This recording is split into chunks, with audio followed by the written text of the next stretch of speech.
সামান্য বৃষ্টিতে তলিয়ে যশোর শহরের বিভিন্ন সড়ক। জলাবদ্ধতার কারণে ভোগান্তিতে পড়তে হয় শহরবাসীকে। পর্যাপ্ত ড্রেনেজ ব্যবস্থা না থাকা সহ পানি নিষ্কাশনের পথ বাধাগ্রস্ত হওয়ায় এই অবস্থার সৃষ্টি হয়েছে। নগদের কাছে সব গ্রাহকই প্রিয়, তাই তো সারা দেশে ক্যাশ আউট চার্জ সবচেয়ে কম। সামান্য বৃষ্টিতেই জলাবদ্ধতার কবলে পড়ে যায় যশোর শহরের বিভিন্ন এলাকা।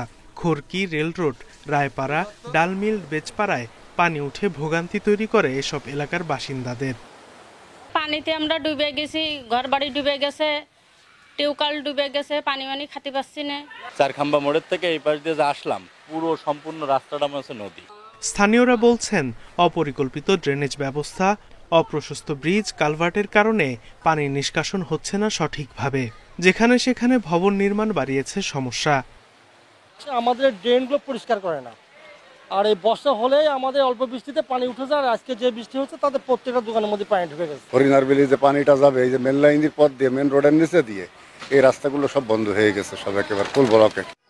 জলাবদ্ধতা নিরসনে খাল খননের উদ্যোগের কথা জানিয়েছে পৌর কর্তৃপক্ষ। মুক্তেশ্বরী নদীতে ভাসমান এক্সকাভেটর দিয়ে এই একটা খাল খনন করব আমরা। এটা আমাদের আগামী 1 সপ্তাহ বা 10 দিনের ভিতরে আমরা এই কার্যক্রম শুরু করব। তা আমরা আশা করতেছি আমরা এই খালটা পরিষ্কার করলেই আমাদের যশোর পৌরসভার ভিতরে আর সামনে কখনোই বড় ধরনের জলাবদ্ধতা হবে না। যশোর শহরের পানি ভৈরব নদ এবং হরিণার বিল হয়ে যায় মুক্তেশ্বরী নদীতে। Independent news.